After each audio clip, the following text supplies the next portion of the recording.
بسم الله الرحمن الرحيم الحمد لله والصلاة والسلام على رسول الله وعلى آله وأصحابه أجمعين أما بعد ناظرین کرام السلام علیکم ورحمۃ اللہ وبرکاتہ۔ تفہیم دین کی اس محفل کے ہمراہ ہم آپ کی خدمت میں حاضر ہیں۔ آج کی اس ملاقات میں ہمارے ساتھ تشریف فرما ہے محترم مہمان جناب شیخ شہاب اللہ بہادر صاحب، جو کہ معروف علمی شخصیت ہیں۔ تو آئیے ناظرین پروگرام میں ان کا استقبال کیا جائے۔ السلام علیکم شیخ۔ وعلیکم السلام ورحمۃ اللہ۔ ہماری بزم میں آپ تشریف لائے، جو کہ یقیناً ہمارے لیے انتہائی باعث مسرت ہے، لہذا ہم آپ کا شکریہ ادا کرتے ہیں۔ جزاکم اللہ خیر۔ آمین یا رب۔ محترم ناظرین، غالباً آپ کے ذہنوں میں ہوگی یہ بات کہ اس سے قبل گزشتہ ملاقات کے موقع پر انہی محترم مہمان کی معیت میں ہم نے یہ گفتگو کی تھی کہ انسان کے لیے اس کے خالق و مالک کی طرف سے، اللہ عز و جل کی جانب سے انسان کے لیے یہ زبان اور یہ قوت گویائی یہ بہت بڑی نعمت ہے یقیناً، لیکن یہ کہ بعض اوقات انسان اس نعمت کو زحمت میں اور آفت میں تبدیل کر دیا کرتا ہے۔ وہ یہ کہ اس نعمت کی یعنی زبان کی حفاظت ضروری ہے، لیکن اگر اس کی حفاظت کی بجائے اور اس کے درست استعمال کی بجائے انسان غلط استعمال کرے گا اس زبان کو، اس نعمت کو، تو اس کا یقینی نتیجہ یہی برآمد ہوگا کہ خود انسان کے لیے بھی اور دوسروں کے لیے بھی، تمام معاشرے کے لیے اور یہ کہ سماج کے لیے یہ چیز یعنی زبان کا غلط استعمال بہت سی آفتوں اور پریشانیوں کا سبب بن جائے گی۔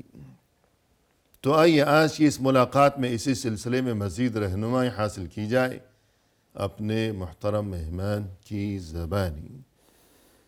محترم، اس سے قبل گزشتہ ملاقات کے موقع پر اس تعلق سے یعنی زبان کا غلط استعمال اور اس کے نتیجے میں ظاہر ہونے والی بہت سی آفتیں اور بہت سی بربادیاں آپ نے اس سلسلے میں مفصل رہنمائی فرمائی تھی۔ آج کی اس ملاقات میں ہماری یہ خواہش ہے کہ ایک غلط استعمال زبان کا کہ جسے کہا جاتا ہے راز کی حفاظت کی بجائے اسے فاش کر دینا، ظاہر ہے کہ یہ جرم، اس کا ارتکاب بھی زبان کے ذریعے ہی کیا جاتا ہے۔ تو اس سے جو بربادیاں پیدا ہوا کرتی ہیں تو ان کی روشنی میں یہ کہنا کہ یہ بہت ہی غلط ترین حرکت ہے، تو اس بارے میں ارشاد فرمائیے گا۔ جی، بسم اللہ الرحمن الرحیم کے بعد یہ کہنا چاہتے ہیں ہم کہ راز کا افشا کرنا یہ معاشرے میں برائی پھیلانا اور بہت بڑی جرم کی بات ہے۔ اس لیے کہ انسان جو کسی آدمی کے پاس اپنا کوئی راز رکھتا ہے تو اس کو امانت دار سمجھ کے رکھتا ہے، صحیح۔ اور آدمی امانت میں خیانت کرے تو وہ قابل اعتبار نہیں ہوتا ہے۔ یہ خیانت زبان سے کثرت سے ہوتی ہے، اور اگر قلم سے کیا جائے تو اس قلم کو بھی زبان مانا جاتا ہے۔ کہا گیا عربی وہ بھی میں زبان ہی کی ایک قسم ہے کہ قلم بھی ایک زبان ہے۔ جی، تو بلا شبہ یہ زبان ہی دونوں اس کو بھی اس میں شمار کر سکتے ہیں۔ تو ایسی صورت میں کسی انسان کا کسی کے راز کا افشا کر دینا، اب یہ راز چاہے گھر کا ہو، اپنے خاندان کا ہو، اپنے معاشرے کا ہو، اپنے ملک کا ہو، ہر اعتبار سے غلط ہے۔ تو یہ زبانی طور پر یہ ایک ہی زبان کی طرح سے مدد کرنے والے جو آلات ہیں ان کے ذریعے سب اس میں شامل ہے۔ لہذا یہ چیز راز بتا دینا، وعدہ خلافی کر دینا، اسی طرح سے جھوٹ بول دینا، یہ ساری چیزیں سب غلط ہوتی ہیں۔ جی، حالانکہ حدیث میں یہ بھی وارد ہوا ہے کہ المجالس امانہ، المجالس بالامانہ، تو یہ حقیقت میں مجالس کو امانت کے ساتھ ہی رہنا چاہیے۔ اور ویسے بھی آیا ہے کہ مومن کی صفت یہ ہے کوئی منافق کی صفت یہ ہے وَإِذَا اؤْتُمِنَ خَانَ۔ منافق کی کئی صفتیں بتائی گئی کہ جب بولتا ہے تو جھوٹ بولتا ہے، اور اسی طرح سے جب بات چیت کرتا ہے تو گالی گلوچ بکتا ہے، یہ بھی بتایا کہ وَإِذَا اؤْتُمِنَ خَانَ، اور جب اس کو امانت میں کوئی چیز دی جاتی ہے تو اس میں خیانت کر بیٹھتا ہے۔ کسی آدمی کے راز سے آپ واقف ہیں اور وہ جانتا ہے کہ آپ کے پاس ہے، تو آپ اس راز کو اگر نہ بھی واقف ہو، آپ اس راز کو جانتے ہیں تو بھی آپ کو اس کا افشا نہیں کرنا چاہیے، اس لیے کہ اس کا اصل مستحق تو وہ ہے جس کا ہے وہ راز، کہ آپ اس یعنی کو اگر کسی نے کسی کو اپنا کوئی راز بتایا، یا خاص طور پر یہ کہ اس کو راز اس وجہ سے بتایا کہ اسے اپنے کسی معاملے میں اس سے مشاورت مطلوب ہے، جی تو گویا اس نے اسے قابل بھروسہ سمجھا، ایماندار یا امانت دار سمجھا، مومن کی ایک صفت سے متصف جی ہاں، اسے اپنا راز بتایا، تو یوں اب اس راز کی حفاظت اگر یہ نہیں کرے گا تو اس میں بہت سی خرابیاں ہیں۔ ایک تو یہ کہ امانت میں خیانت کی، دوسرا یہ کہ اس نے اسے قابل بھروسہ سمجھا اور اس نے جو ہے خود کو جو ہے گویا کہ یوں ظاہر کیا کہ میں تو قابل بھروسہ نہیں ہوں، برا آدمی ہوں، تو یوں بہت سی خرابیاں اس سے جنم لیا کرتی ہیں۔ اسی طرح سے اگر انسان کسی کے پاس ہے اور وہ دونوں کی آپس میں دوستی اور اچھائی ہے تو اور آپ اس کے بارے میں جانتے ہیں کہاں ہے یا اس کی فلاں چیز کہاں ہے، اور اس کا دشمن آ کے پوچھتا ہے تو آپ یہ سچائی کے نام پہ کہیں کہ نہیں نہیں ہم نے سب سچ کہہ دیا، اس کو بتا دیا کہ فلاں جگہ بیٹھا ہوا، فلاں جگہ ایسا ہے، فلاں چیز اس اس کی ہے، لیے کہ اور ہم وہ اس کیوں کو جھوٹ نقصان بولیں؟ پہنچانا چاہتا ہے۔ حالانکہ یہ جانتا ہے کہ وہ اسے نقصان پہنچائے گا۔ ہاں، تو جب وہ آنے والا نقصان پہنچانا چاہتا ہے تو آپ کو اب حق بنتا ہے کہ اپنے جس بھائی کے آپ رازدار ہیں، جس کی باتوں اور اس کی چیزوں کو، اس کے سامانوں کو، اس کی عزت کو جانتے ہیں، اس کی حفاظت کیجئے، صحیح، نہ کہ اس کو دوسروں کے ہاتھ بالکل کھول دیجئے کہ لے جاؤ یہ سب چیز اس کی ہے۔ ایسے تو کوئی بھی کسی کا بھائی نہیں رہ جائے گا، نہ کوئی کسی کا رازدار رہ جائے گا، لہذا اس سے بچنا چاہیے۔ اور بہت سے لوگ جہاں ملازمت کیا کرتے ہیں تو کچھ دفتری راز کی باتیں ان کے علم میں آیا کرتی ہیں، تو یہ بھی راز ہے۔ جی ہاں، رہتی ہیں، خاص طور سے تجارتی معاملوں میں یا سیاسی معاملوں میں یا اور بھی چیزوں میں جو چیز کس کے پاس ہوتی ہے، اس سے جس نے آپ کو یہ ذمہ داری دی ہے اس ذمہ داری کو پوری طرح سے نبھانے کا مطلب یہ ہے کہ آپ اس کو جو راز رکھا بس اس کو راز ہی رہنے دیجیے، اور جس کا ہے صرف اسی کے حق میں اس کو دیجیے، نہیں کہ دوسروں کو بانٹتے پھریے۔ تو حقیقتاً زندگی میں انسان کے ساتھ کتنی ساری ایسی چیزیں لگی ہوئی ہیں اور لوگ دوسروں کے بارے میں کتنا کچھ جانتے ہیں، اور دوسرے ان سے ملتے ان کو اپنا بھائی سمجھ کر کے ان کے پاس کوئی چیز بتاتے ہیں یا کوئی سامان رکھتے ہیں جو بتانے کی ہو، سامان کی ہو، کوئی آئے اس کا فلاں سامان کہاں پہ ہے، اس نے آپ کے پاس امانت میں رکھا ہے اور آپ اس امانت میں خیانت کر بیٹھے ہیں۔ کوئی بات اپنی رکھی ہے کہ بھائی ہمارے ساتھ یہ معاملہ ہے، دیکھو ایسے ایسے ہے، یہ ہماری فلاں بات ہے جو بعد میں ہمارے کام ہے، کسی کو ہم نے بتایا نہیں ہے، اور جیسے ہی وہ کہتا ہے ہم نے کسی کو بتایا نہیں ہے تو کہتے ہیں اچھا ٹھیک میں بھی نہیں بتاؤں گا۔ لیکن کل کو یہ ہوتا ہے کہ وہ کہتے ہیں کہ بھائی ہم کو فلاں نے یہ بتایا ہے اور یہ کہا کسی کو نہیں بتانا، میں بھی تم کو کہتا ہوں کسی کو نہیں بتانا، تو اس طرح سے راز کی باتیں پھیل جاتی ہیں۔ صحیح، اور میاں بیوی کے درمیان بھی بہت سی راز کی باتیں ہوتی ہیں، وہ تو بہت ہی اہم ہے، زندگی کے اندر اس کی بڑی اہمیت ہے۔ رسول اللہ صلی اللہ علیہ وسلم نے ایسی چیزوں سے روکا ہے جس میں انسان اپنے گھر کی باتوں کو باہر بیان کرے۔ صحیح ہے، میاں بیوی کے درمیان بہت ساری چیزیں ہیں، ان کے راز ہیں، ان کی عزت ہے، ان کا مقام ہے، ان کی بہت ساری باتیں ہوتی ہیں، یہ سب راز کی باتیں ہیں، اس کو کسی سے کہنے کی ضرورت نہیں ہے، یہ انہی دونوں کو جاننا چاہیے۔ اور اپنے درمیان ایسے بھی ہوتا ہے کہ کچھ چیزیں شوہر کو بیوی بارے میں پتہ چلتا ہے کہ اگر وہ کھل جائیں تو بیوی کی زندگی اجیرن ہو سکتی ہے، اور شوہر کی کچھ چیزیں ہوتی ہیں جس کو بیوی ہی جانتی ہے، اگر وہ کھول دے تو پھر شوہر کی زندگی اجیرن ہو جائے گی۔ لہذا ایسے اسرار کو پھیلانا زبان کے ذریعے سے جو عام طور سے ہوتا ہے، قلم کے ذریعے بھی ہو سکتا ہے، اور اس سے بچنا چاہیے، اس لیے کہ اس سے یہ ایک بڑی آفت میں تبدیل ہو جاتا ہے۔ زندگیاں ٹوٹ جاتی ہیں، گھر برباد ہو جاتے ہیں، قومیں برباد ہو جاتی ہیں رازوں کی افشا کرنے سے، خاندان برباد ہو جاتا ہے۔ لہذا اس سے بچنا ہی چاہیے۔ اگر کہیں آدمی مجبور ہو جائے کسی جگہ کہ اسے کچھ جواب ہی دینا ہے، ہر عیب سے خالی تو اللہ کی ذات ہے، ہاں، اور کہیں آدمی مجبور ہو جائے کہ اسے جواب ہی دینا ہے تو کچھ ایسے الفاظ کا اختیار کرنا چاہیے جس سے انسان صحیح ڈھنگ سے نکل سکے، یعنی جس کا معنی دو معنی ہو سکتا ہے آپ جو معنی مراد لیتے ہیں وہ سامنے والا اس معنی کو نہ سمجھ پائے اور چلا جائے، ٹھیک ہے، آپ نے جواب بھی دے دیا، سانپ بھی مر گیا، لاٹھی بھی نہیں ٹوٹی آپ کی، ایسے انداز میں نکلنا چاہیے اس سے جہاں آدمی مجبور ہو جائے کہ اسے کچھ بتانا ہی بتانا، اشارے کنائے میں جانا چاہیے، تاکہ ایسے جیسے میں بتاتا ہوں رسول اللہ صلی اللہ علیہ وسلم ایک بار کسی سفر میں تھے، مشرکوں سے مدبھیڑ ہونے والا تھا، مشرکین کی ایک پارٹی جو آگے نکلتی ہے مقابل کے لشکر کو پتہ کرنے کے لیے، ان میں سے کچھ لوگ ملے رسول اللہ صلی اللہ علیہ وسلم کو. جی انہوں نے پوچھا کہ وہ آئے جیسے عام مسافر راستے کے ہوتے ہیں، پوچھا ان سے کہ آپ کون ہو، آپ لوگ کہاں سے ہو؟ تو اللہ کے رسول نے فرمایا کہ ہم لوگ ماں سے ہیں، نحن من مائن. جی اب ان کا سوال یہ تھا کہ کس قوم سے ہو یا کس جگہ سے ہو؟ جی تو آپ نے کہا کہ ہم لوگ پانی سے ہیں. صحیح ہے. وہ سمجھے، اس نے جواب دیا کہ ہو سکتا ہے یہ لوگ دور کے ہیں، یمن وغیرہ میں بہت سے قبیلے ہوتے ہیں، کہاں آباد ہم لوگ جانتے نہیں ہیں، ہو سکتا ہے کوئی جگہ ماں بھی ہو جہاں سے یہ لوگ ہوں. جی چلے گئے. اللہ کے رسول کا یہ جواب دینا اس موقع پر کہ ہم لوگ پانی سے ہیں، تو بلا شبہ ہر انسان پانی سے پیدا ہوتا ہے. صحیح ہے. جی ہاں، اللہ نے جو بھی جاندار چیز بنائی ہو پانی سے بنائی ہے. تو آپ کا یہ جواب بھی غلط نہیں تھا، جی اور ایک بڑا معاملہ کہ آپ کا وہ راز کھل جاتا کہ آپ لوگ یعنی دشمن کے گھیرے میں آ سکتے تھے، بچ گئے آپ.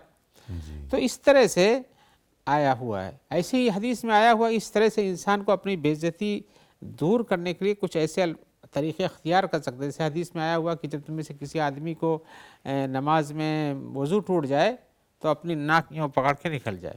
صحیح ہے. وضو ٹوٹا ہے، ناک پکڑنے کی کوئی ضرورت نہیں ہے، لیکن آپ نے یہ طریقہ بتایا تاکہ اس کی بے عزتی نہ ہو اور اس کا راز نہ کھلے کہ بھائی یہ اس کا وضو ٹوٹ شاید گیا ہے. کوئی یہ سمجھے کہ نکسیر پھوٹ گئی ہے. نکسیر پھوٹ گئے تو نکسیر پھوٹنے پہ ناک پکڑے تاکہ خون نہ ٹپکے، جی لیکن خون نہیں ہے، لیکن وضو ٹوٹا ہے تو ایسے جانے کا آپ نے حکم دیا ہے.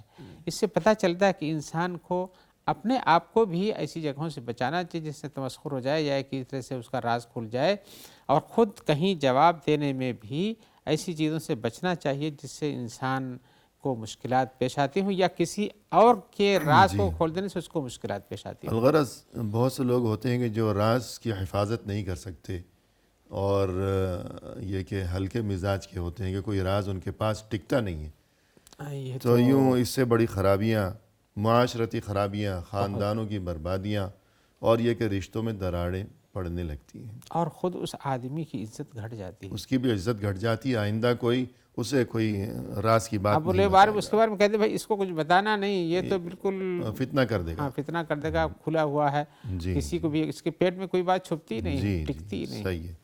لہذا اس چیز سے بچنا، یعنی راز کو فاش کرنا، اس سے بچنا بہت ضروری ہے جی ہاں، کہ راز بھی امانت میں امانت شامل ہے. جی ہاں.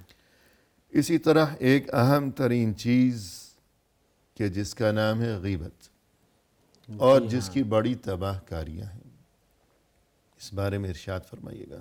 جی ہاں، غیبت تو حقیقتاً کیا ہی جاتا ہے نقصان پہنچانے کے لیے. جی تو اس کی نقصان پہنچانے کے مقصد سے کرتے ہیں تو مقصد حاصل ہوگا تو نقصانات بہت بڑھ جائیں گے، اور یہ زبان سے ہوتا ہے. جبکہ شریعت چاہتی ہے کہ ہر کسی انسان کی عزت، اس کا مال، اس کی عزت آبرو محفوظ رہے. اور محفوظ رکھنے کا مطلب یہ ہے کہ آپ کو اس کے بارے میں غلط بیان دینا یا اس کے بارے میں غلط بات نقل کرنا، اس کی عزت محفوظ کہاں رہ جائے گی آپ جو اس کے در پہ آزار ہیں. لہذا اس سے بچنا چاہیے.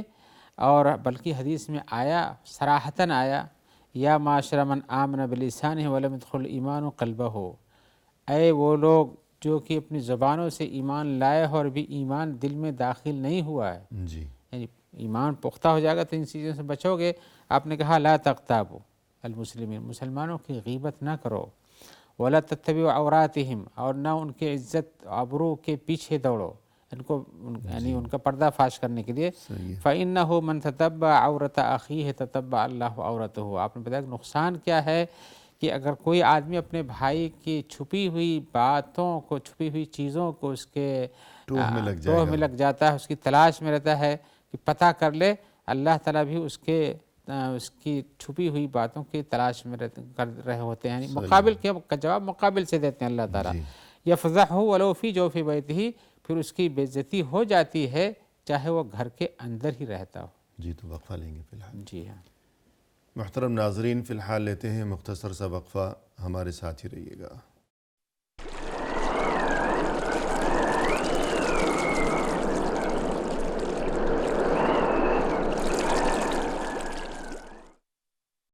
ناظرین، وقفے کے بعد ہم حاضر خدمت ہیں. آئیے سلسلے گفتگو کو آگے بڑھایا جائے اپنے محترم مہمان کی زبانی. شیخ، وقفے سے قبل گفتگو چل رہی تھی زبان کے غلط استعمال کے نتیجے میں پیدا ہونے والی آفتیں. تو ایک آفت جس کا نام ہے غیبت، آپ نے یہ حدیث بیان فرمائی جس میں یقیناً بہت بڑا سبق ہے اور بڑی وعید ہے کہ اگر کوئی کسی دوسرے کی غیبت کرے گا اور اس کے کسی عیب کی تلاش میں رہے گا کہ اس کی کوئی خرابی، اس کا کوئی عیب کسی طرح میرے ہاتھ لگ جائے، اور میں پھر دوسرے سے بیان اس کے بعد وہ اسے معاشرے میں، برادری میں تماشا بنائے، بدنام کرے، جو ایسی حرکت کرے گا تو اسے ڈرایا گیا ہے کہ یاد رکھنا کہ پھر اللہ تمہارے عیوب کی تلاش میں لگ جائے گا۔ حالانکہ اللہ سے کوئی چیز بھی مخفی نہیں ہے، لیکن بتانا یہ مقصود ہے کہ پھر تمہارے عیوب بھی اللہ کی طرف سے ستر پوشی کی بجائے ایسا انتظام کیا جائے گا کہ تمہارے عیوب بھی ظاہر ہو جائیں گے۔ اگرچہ تم ڈر کے مارے چھپ کر اپنے گھر میں بیٹھے رہو، گھر سے نکلنا ہی چھوڑ دو کہ میری کوئی خرابی پر کسی کی نظر نہ پڑ جائے، کسی کے علم میں نہ آ جائے، گھر میں چھپ کر بیٹھا رہے اگرچہ وہ انسان، لیکن اللہ کی طرف سے ایسا انتظام کیا جائے گا کہ اللہ اسے اس کے گھر کے اندر ہی رسوا کر کے چھوڑے گا۔ جی ہاں، اس جرم کا نتیجہ یہاں تک نکلے گا کہ آدمی بچتے بچتے بھی نہیں بچ پائے گا، اللہ کیونکہ اللہ کی پکڑ ہے اس پر، صحیح ہے، تو ایسے کام سے بچنا چاہیے انسان کو۔ قوة۔ اس سلسلے میں بہت ساری حدیثیں آئی ہوئی ہیں، جی ہاں، لیکن ہم اگر آگے بڑھیں یہ بتائیں جی ہاں، کہ تو غیبت کی تعریف کیا ہے، کس چیز کو غیبت کہا جاتا ہے؟ یہ کیسے کیسے ہوتا ہے، جی تو یہ پتہ جانا جاؤ۔ غیبت کا معنی یہ ہے کہ انسان اپنے بھائی کے اندر کوئی عیب ہے اس کو دوسروں سے بیان کرے، جبکہ اس کا بھائی نہیں چاہتا کہ اس عیب کو بیان کیا جی، جائے۔ یعنی مسلمان بھائی، وہ کوئی بھی مسلمان بھائی جو اپنے کسی عیب کو دوسروں کو بتانے کے لیے پسند نہیں کرتا ہے، اس کو بیان کرنا دوسروں سے، یہی غیبت ہے۔ جی اور اگر عیب ہی نہ ہی ہو ہی نہیں، پھر بھی کہنا اس کو عیب لگا کے بیان کرنا، تب تو یہ اتہام اور بہتان ہے، یہ تو اور بہت بڑی چیز ہے۔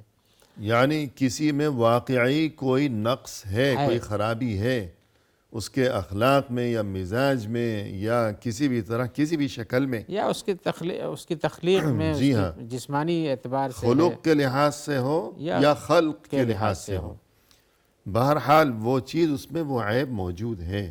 کہنے والا جو کہہ رہا ہے وہ جھوٹ نہیں کہہ رہا، ہاں سچ کہہ رہا ہے، سچ کہہ رہا ہے، لیکن اس کے باوجود یہ چیز غیبت ہے۔ اس لیے کہ اس کا جس بھائی کے اندر یہ چیز پائی جاتی ہے، وہ نہیں چاہتا کہ میرا یہ عیب دوسروں سے بیان کیا جائے۔ عیب ہے اس کے اندر ہے، لیکن اپنے آپ کو چھپا کے رکھتا ہے، جی نہیں ظاہر کرتا، کہ جس کو پتا ہے وہ اپنی زبان سے اس کو پھیلاتا پھرتا ہے کہ بھائی فلاں کے اندر یہ عیب ہے، اس سے بچو، فلاں کے اندر وہ عیب ہے، اس سے بچو، یا فلاں کے اندر جسمانی عیب یا ایسا ہے۔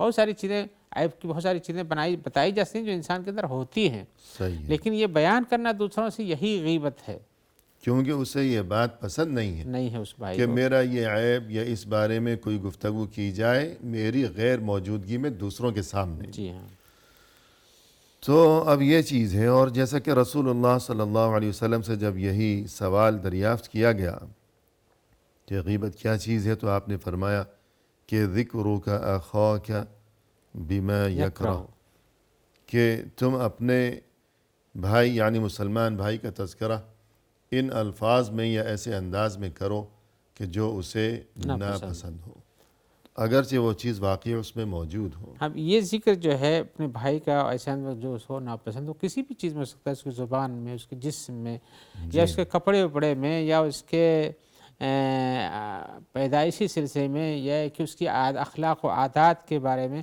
کیسی بھی چیز ہو جو اس کے اندر کوئی عیب ہے جس کو وہ ہمیشہ نہیں کرنا چاہتا، یہ ہے کہ اس کے پاس وہ عیب ہے، اس کو چھپا کے رکھنا چاہتا ہے، جی، ظاہر نہیں کرتا۔ اب آپ جائیے اس کو ظاہر کیجیے، یہی غیبت آپ نے بتایا۔ اور ضروری نہیں ہے کہ زبان سے غیبت کی جائے۔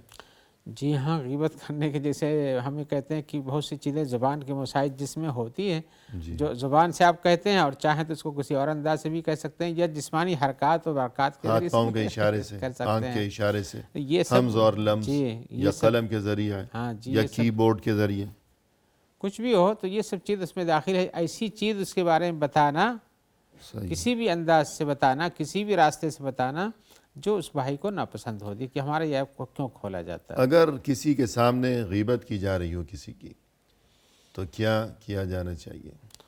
سنتے رہیں بیٹھ کر؟ نہیں، یہ تو شریعت میں جب مومن آپس میں بھائی ہیں، جی، اور ہر بھائی دوسرے بھائی کا مددگار ہوتا ہے، تو اسے حقیقت میں بچنا چاہیے، اسے نہ اسی انداز میں غیبت کرنا چاہیے، نہ اسی انداز سے کہنا چاہیے، بلکہ غیبت کا سننے والے کو جو سن رہا ہے، جس کے سامنے غیبت کی جاتی ہے، اسے چاہیے کہ اس سے بچے. اول پہلی طور پر یعنی سنے ہی نہیں، جی سنے ہی نہیں، اور اگر سنتا ہے تو پھر اپنی زبان سے اس کا انکار کرے کہ نہیں تم یہ غلط کہتے ہو، ایسی بات نہیں ہے، یا ہے کہ تمہیں یہ کہنے کی ضرورت نہیں ہے. صحیح ہے.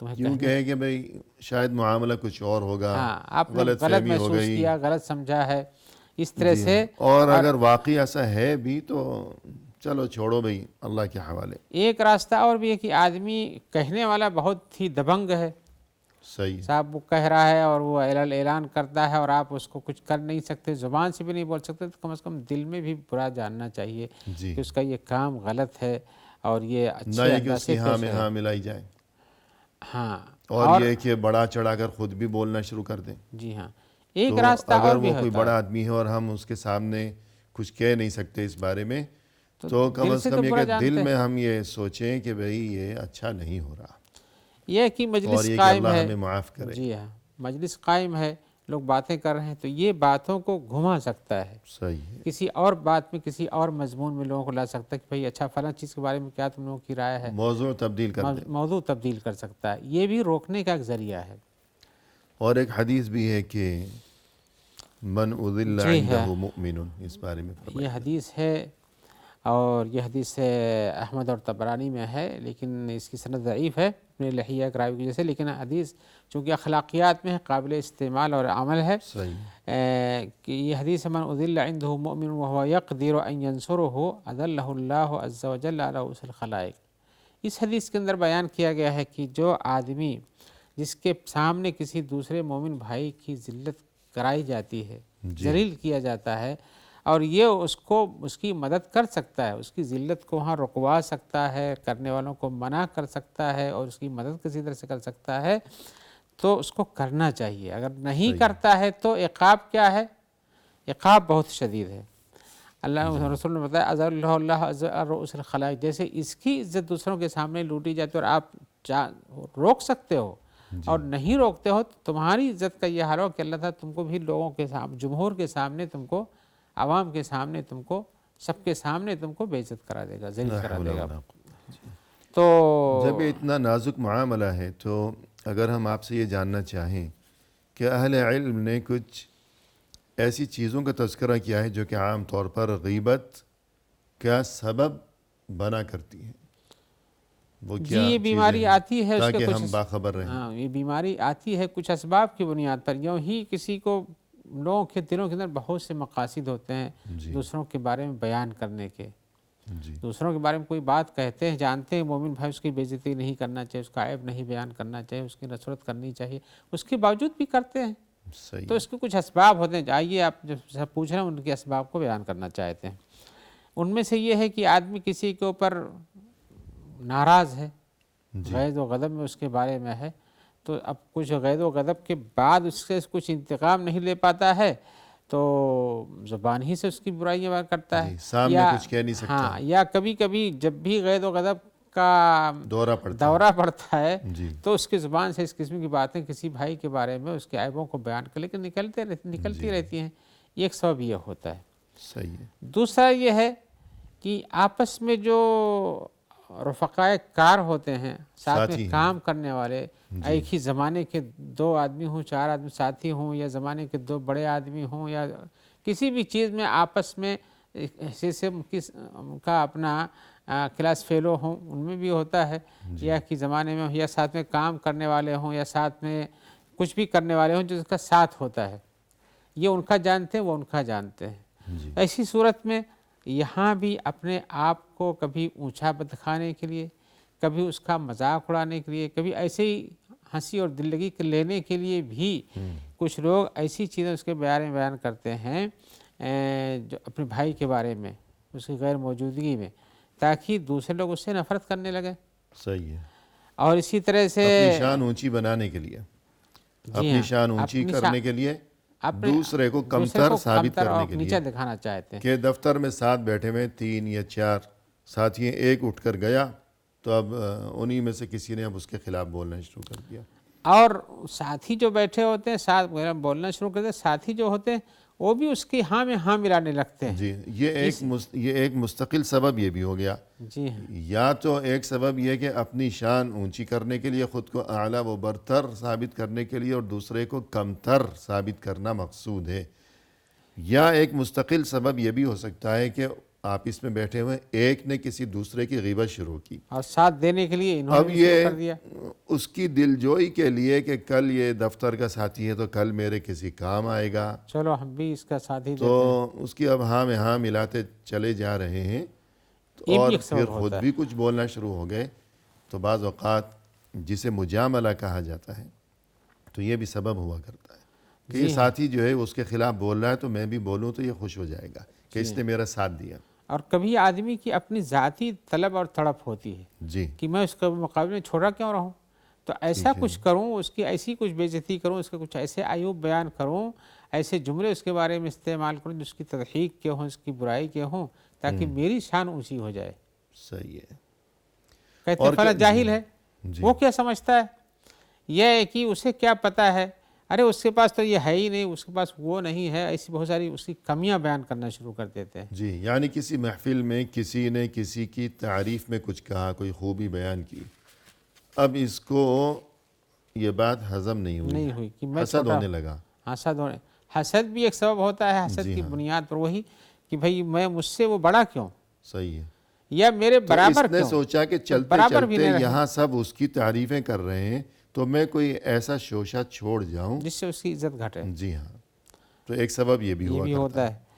ایسے ہی کچھ لوگ ہنسی مذاق کھیل کود میں بھی کسی کے لیے ایسی کچھ چیزیں بیان کرتے ہیں. کبھی مقصد یہ ہوتا ہے کہ میرا جو ساتھی ہے یا میرے زمانے کا جو آدمی ہے جس سے میں اپنے کو کمتر سمجھتا ہوں یا نہیں ہوں، لیکن اس کی کچھ عیوب کو اپنی زبان سے اس کی نقل کر کے اس کے عیب کو بتاتے ہیں. جسے ہم نے کہا نقل کرنا بھی ایک بیماری ہے. جی غیبت کرنے کا ایک سبب یہ بھی ہوتا ہے. غیبت جیسے مطلب کہ کئی انداز سے ہوتے ہیں، تو نقل کرنا بھی کئی انداز سے ہوتا ہے. تو اس طرح سے اس کا مقصد یہ ہو کہ اپنے بھائی کو اس انداز سے پیش کرنا جس کو چاہتا نہیں، جس کو ناپسند کرتا، اور آپ پیش اس لیے کرتے ہیں تاکہ آپ کی اپنی ذات برقرار رہے. اور کبھی بعض لوگ جو ہے صرف کھیل تماشے کے لیے بھی غیبت کیا کرتے ہیں. جی ہاں، کھیل تماشے کے لیے احساس نہیں ہے، معاملے کی نزاکت کا احساس نہیں ہے. اور کچھ لوگ ایسے لوگوں کے بارے میں ایسی باتیں کہہ جاتے ہیں جو کہ نہیں کہنا چاہیے، اپنے کھیل تماشے کے لیے یا لوگوں کو ہنسانے کے لیے یا اپنی ذات کو بڑھانے کے لیے. بہت سے اسباب ہوتے ہیں. یہ سب اسباب جو ہم نے 2-3-4 بیان کیے ہیں. تو یہ جو اسباب آپ نے بیان کیے ہیں، تو اب اگر ہم آپ سے یہ جاننا چاہیں کہ پھر علاج کیا ہے اس بری عادت کا؟ جب یہ ہم کہتے ہیں کہ غیبت کرنا ایک بری عادت ہے جس کا نتیجہ یہ ہے کہ اللہ تبارک و تعالیٰ اس سے ناراض ہوتے ہیں، اور اسی طرح سے تو اس فی کو الحال پسند نہیں وقفہ لیں، کرتے. تو وقفے کے بعد علاج سنیں گے. جی ہاں صحیح چلے گا. محترم ناظرین، فی الحال لیتے ہیں مختصر سا وقفہ، ہمارے ساتھ ہی رہیے گا.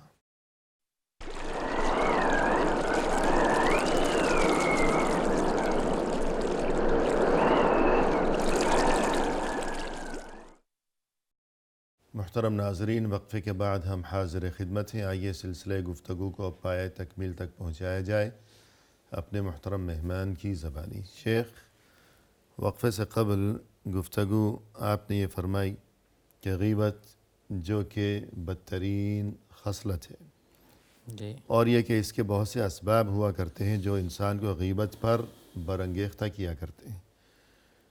اب آپ یہ ارشاد فرمائیے گا کہ غیبت سے بچنے کے لیے کیا علاج، کیا ترکیب، کیا تدبیر اختیار کی جائے؟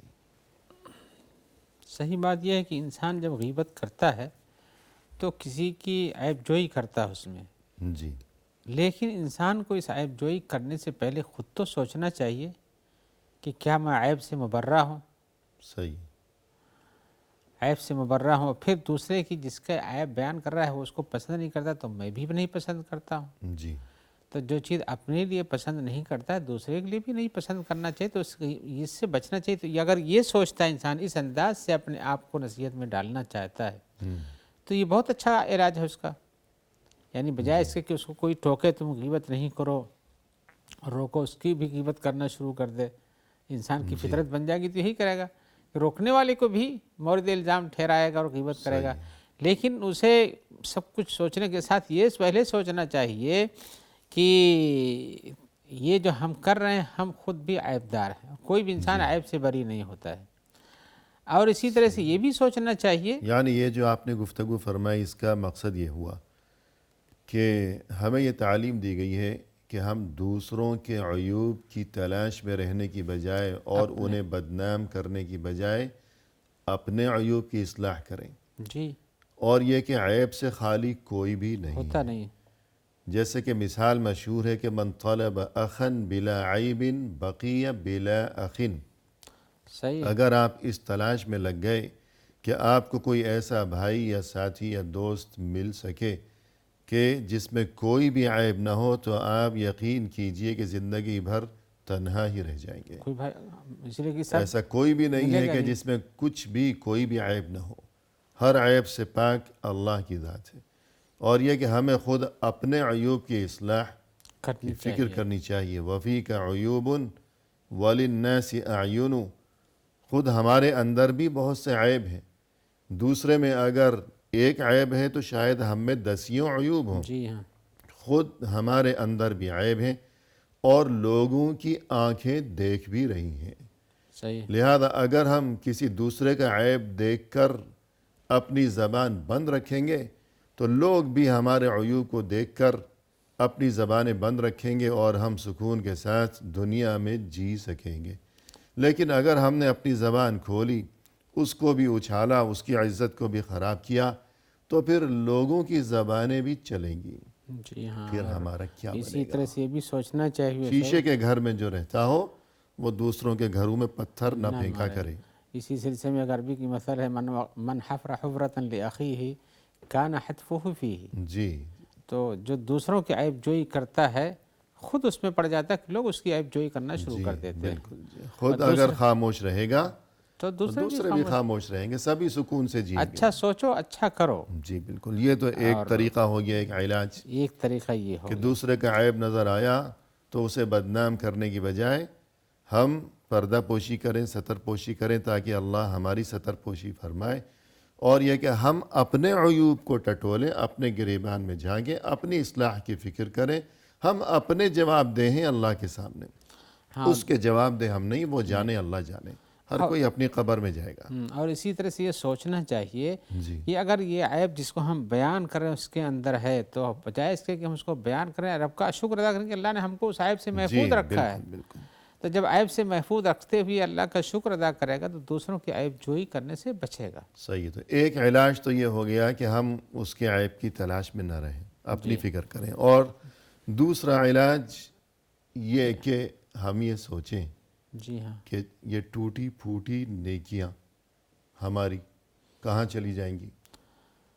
صحیح ہے. اگر ہم غیبت کریں گے تو اس کی طرف چلی جائیں گی. اسی لیے پھر کیا بنے گا؟ انسان کو اپنے ہر کام کا حساب کرنے سے پہلے کرنا چاہیے جی کہ جو کسی کی برائی کرتا ہے اللہ تعالیٰ اس کو پسند نہیں کرتے ہیں کہ تم اس کی برائی کرو، اس کی خلقت کی برائی کرو کہ ایسے ہے، ٹیڑھا ہے، لنگڑا ہے، لولا ہے، ایسا کچھ ہے.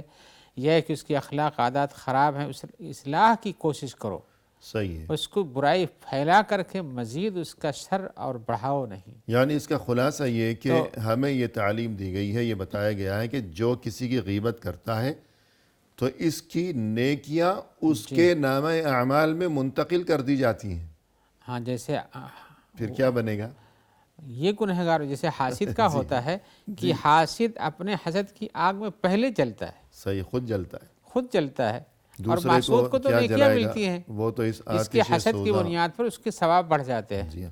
ایسے ہی کسی کے عیب جوئی کرنے کی شکل میں بھی آدمی خود اس غلطی میں پڑ کر کے اپنے ثواب گھٹاتا ہے اور دوسروں کے ثواب کو بڑھاتا ہے. جی ہاں. تو ہماری نمازیں، ہمارے روزے، یہ سب کچھ جو ہے بیکار ہو سکتے ہیں. اسے مل جائیں گے. لہذا انسان کو چاہیے کہ ہم جس بیس پر، جس سبب کی بنیاد پر یہ گناہ کر رہے ہیں ان اسباب کو بند کریں. تو خلاصہ یہ کہ جب کسی کی غیبت کرنے کو دل چاہے تو انسان سوچے کہ پہلی بات تو یہ کہ یہ دین اسلام میں بہت مکروہ ترین چیز ہے. جی ہاں. معاشرے میں بھی بہت ہی مکروہ ترین چیز ہے. اور اس کے بعد یہ کہ اس کے عیوب کی بجائے میں اپنی اصلاح کی فکر کروں. جی ہاں. اور اس کے بعد یہ کہ میری جو نیکیاں ہیں وہ دیکھتے ہی دیکھتے ادھر چلی جائیں گی تو یہ تو بڑے خسارے کی بات ہے۔ تو بعض ایسے مواقع ہیں جہاں بقول اہل علم غیبت کی اجازت ہے، جی تو اس بارے میں آپ کیا فرمائیں گے؟ جی ہم نے اب تک جو بیان کیا وہ یہ کہ غیبت کسی حال میں نہیں کرنا چاہیے، جی لیکن غیبت ہم نے بیان کیا کس بیس پر؟ اپنے بھائی کا کوئی عیب بیان کرنا جس کو ہمارا بھائی ناپسند کرتا ہے کہ بیان کیا جائے، جی، یعنی وہ عیب اس کے اندر بدنیتی سے۔ ہے، بدنیت۔ جی ہاں، تو اسی صورت میں لیکن کبھی کبھی ایسے حالات ہوتے ہیں کہ اس آدمی کی برائی کو بیان کرنا ہی لوگوں کے بچانے کا ذریعہ بنتا ہے، صحیح ہے، یعنی اور مقصد درست ہے۔ مقصد درست ہے، جی نیت مقصد درست ہے، تو وہاں غیبت یعنی اس کی عیب کو بیان کرنے کی اجازت ملتی ہے، صحیح لیکن وہ ہر جگہ نہیں، اس کے اسباب ہوتے ہیں، اس کے عذر ہیں کچھ، جی جیسے جب کہ صحیح مقصود ہے شریعت کے حساب سے، آپ کے بیان کرنے کا مقصد صحیح ہے، غلط نہیں ہے، اس کی عیب جوئی کرنا نہیں، اپنے آپ کو بڑھانا نہیں، اور کچھ بھی مقاصد ہوتے ہیں وہ نہیں ہے، بلکہ تو اس کے اسباب ہیں۔ مثال کے طور پر آپ کے اوپر کوئی ظلم کر رہا ہے جی اور ظلم کے نتیجے میں آپ کو نقصان ہو رہا ہے، تو آپ اس کے ظلم کو بیان کر سکتے ہیں کہ وہی آدمی کسی ظالم ایسے ہے۔ انسان کے سامنے جا کر فریاد کر سکتے ہیں کہ فلاں مجھ پر یوں ظلم کر رہا ہے، کہ جس انسان سے ہمیں انصاف اور مدد کی توقع ہو۔ اور اس ظالم کے خلاف یا اس غلط کار کے خلاف آپ کو اس سے شکایت، جی ہاں، شکایت کر سکتے ہیں، اور وہ ہماری داد رسی کر سکے۔ کر سکتا ہے۔ قرآن مجید میں ایسے بھی ہے، لا يحب اللہ الجہر بالسوء الا من ظلم، جی، لا يحب اللہ الجہر بالسوء من القول الا من ظلم۔ تو ایسی صورت صحیح ہے، میں تو مظلوم آدمی، یہ پہلی شکل ہوگی، مظلوم سکتا ہے۔ آدمی ظالم کے خلاف فریاد کرے جا کر کسی ذمہ دار انسان کے سامنے، تو یہ غیبت جو ہے گویا کہ یہ درست ہے۔ یہ غیبت کی تعریف آتی ہے اس پر، لیکن جی، یہ غیبت ہے مقصد ہی نہیں۔ بدلنے کی جی ہاں، بنیاد کی وجہ سے وہ گناہ میں نہیں آتا ہے، صحیح ہے۔ یا اور دوسری کسی چیز، غلط کام پر کوئی غلط کار ہے، ظالم ہے، یا دوسروں کو ستاتا ہے، دوسروں کے مال پہ نقصان کرتا ہے، تو ایسی صورت میں آپ کہہ سکتے ہیں کسی بھائی کہ فلاں آدمی ایسا ایسا کر رہا ہے، آپ بچانے کی کوشش کرو، روکنے کی کوشش کرو۔ جی یہ بھی برائی بیان کرتا ہے، لیکن مقصد اس کی برائی نہیں، مقصد لوگوں کو اس کے ظلم سے بچانا ہے۔ جی، یعنی یوں کہے کہ ہمارے پڑوس میں، ہمارے محلے میں ایک آدمی نے گھر میں ایسے ایسے خرابی کا اڈا بنا رکھا ہے، یوں کسی ذمہ دار کو جا کر کہے، جی ہاں، تو اس برائی کے خاتمے کے لیے جا کر ایسی بات کرنا کہنے میں کچھ گناہ نہیں۔ گویا اس کی اجازت ہے، یہ برائی نہیں ہے۔ ایسے ہی جی ایک طریقہ یہ بھی ہے جو عذر کا ہے کہ آدمی کہیں جا کر کے کسی عالم سے کوئی فتویٰ پوچھنا چاہتا ہے، جی ایسی چیز کے بارے میں جس کا تعلق دوسرے سے ہے اور اس پر ظلم کر کے ایسا کرتا ہے، جی یا کسی غلط طریقہ کار کی بنیاد پر، تو جا کر کے اس سے کہہ سکتا ہے کہ یا کسی اور کے بارے میں بھی پوچھتا ہے تو بھی گنجائش ہے، اپنے بارے میں پوچھتا ہو، کوئی دینی مسئلہ، کسی شرعی اور کے حکم بارے میں پوچھتا اور پوچھ کہتا رہا کہ ہے۔ بھائی ایک آدمی ہے جس کا باپ یا اس کی فلاں یا فلاں اس کے اوپر ایسا ظلم کرتے ہیں، ایسا روکتے ہیں، تو اس کے بارے میں اب یہ عیب جو بیان کر رہا ہے فلاں کا، جی، یا مثلا فلاں کا انتقال ہو گیا ہمارے محلے میں، وہ بیٹے نے اتنا لے لیا میراث میں سے اور بیٹی کو کم دیا وغیرہ، اس قسم کی ہاں، باتیں تو اس قسم دینی کے حکم جاننے کے لیے، ہاں، جو حکم جاننے کے لیے ایسے ظلم و زیادتی تو کا یہ اس حرام غیبت میں شامل نہیں ہے، اس لیے کہ وہاں ایک مسئلہ معلوم کرنا صحیح چاہتا ہے، نہ کہ غیبت کرنا مقصود، لیکن جب بتائے گا نہیں صحیح تو پتہ کیسے چلے گا؟ جی، اور اس کے علاوہ اس کے علاوہ ایسے اور بھی ہے، کوئی آدمی ہے جس کا ضرر بہت ہے، جیسے ایسا کام کر رہا ہے جس سے عام مسلمانوں کو نقصان پہنچ سکتا ہے، جی تو ایسی صورت میں اس کے بارے میں بیان کرنا بھی جائز ہے، کہیں کہ بھائی فلاں آدمی کی صورت، لوگوں پر عام طور سے چھپی ہوئی باتیں ہیں، لوگ نہیں جانتے، لوگ لیکن اسے یہ اچھا سمجھتے ہیں ہاں یہ اور اس جانتا ہے، کی پیروی کرتے ہیں۔ اور یہ جانتا ہے، لیکن جانتا ہے کہ اس کے نتیجے میں وہ غلطی ہوگی، لوگوں کو نقصان صحیح، اٹھانا پڑے گا، ٹھیک ہے۔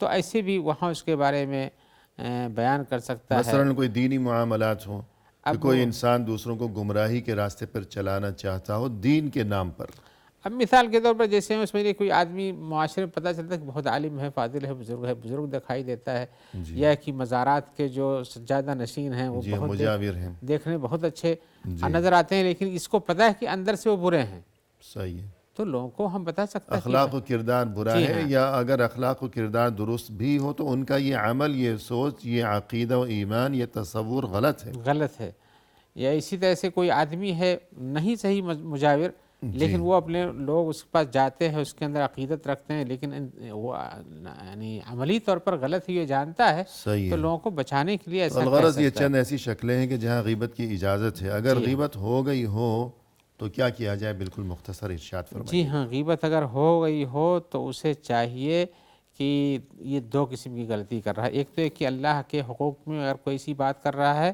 تو اس کو توبہ کرنا چاہیے، ندامت ظاہر کرنا چاہیے. اللہ کے حقوق کی ادائیگی میں یا کسی کے بارے میں اس کا بیان کرتا ہے کہ ایسا ایسا ہے، تو حقیقتاً اسی اللہ نے جب روکا ہے اس کام سے تو آپ کیوں کرنے جاتے تو ہو؟ توبہ استغفار توبہ کریں. استغفار اور کرنا جس انسان کی غیبت کی ہے تو اس اس کے ساتھ اب کیا کریں گے؟ جس کے ساتھ غیبت کیا ہے تو اس سے جا کر کے معافی مانگنا چاہیے. معافی مانگے. اگر یہ بات معلوم ہو چکی ہو کہ غیبت کہ یہ خبر اس سے پہنچ گئی ہے کہ میں نے اس کی غیبت کی ہے، تو جا کر معافی مانگے. اور اس سے کہے کہ بھئی ہم سے غلطی ہوگی، ہمیں ندامت ہے. لیکن اگر اس سے یہ بات معلوم نہیں ہوئی پھر بھی یہ جا کر بتائے، پھر تو وہ اور زیادہ دکھی ہو جائے گا. تو اب اسے چاہیے کہ جب تک اسے معلوم نہیں ہوا تو شکر الحمدللہ پھر اسے اللہ سے پتہ رجوع نہیں کرتے چلا، رہنا چاہیے. تو اللہ سے توبہ استغفار کرے اور اس کے لیے بکثرت بہت زیادہ استغفار اور دعائے خیر کرتا رہا کرے. تو پروگرام کے اختتام پر تہہ دل سے ہم آپ کا شکریہ ادا کرتے ہیں کہ آپ تشریف لائے. ہماری دلی دعا ہے کہ اللہ تعالیٰ آپ کی عمر میں، آپ کے عمل میں اور یہ کہ آپ کے علم میں اور ناظرین کے بھی اور ناظرین کو بھی، تمام اہل ایمان کو اللہ تعالیٰ ہر خیر و خوبی سے نوازے. جزاکم اللہ خیرا. اسی کے ساتھ ناظرین کرام، اختتامی موقع پر تہہ دل سے ہم آپ کا شکریہ ادا کرتے ہیں کہ آپ نے ہمارا یہ پروگرام دیکھا، اور اس دعا کے ساتھ کہ اللہ تعالیٰ ہم سبھی کو ہر خیر و خوبی سے مزین اور آراستہ فرمائے، اور ہر بری خصلت سے اللہ تعالیٰ ہم سبھی کو ہمیشہ اپنے حفظ و امان میں رکھے. ہمیں دیجیے اجازت. فی امان اللہ. وآخر دعوانا ان الحمد للہ رب العالمین.